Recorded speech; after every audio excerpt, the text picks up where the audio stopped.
Ngayon guys, gagawa tayo ng for baby girl. Ito yung gagawin natin ngayon.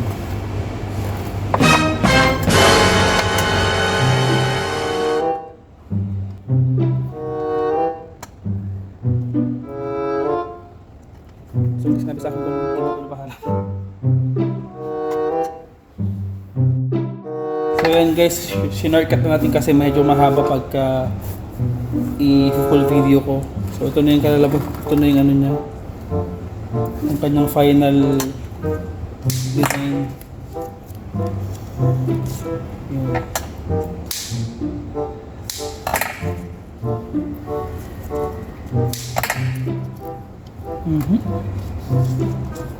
Yan.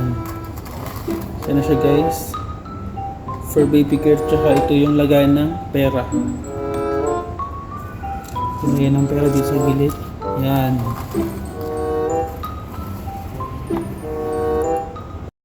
So yun na guys, ito yung pang baby girl. Ayan, for pick up bukas. Tsaka dito yung lagay ng pera.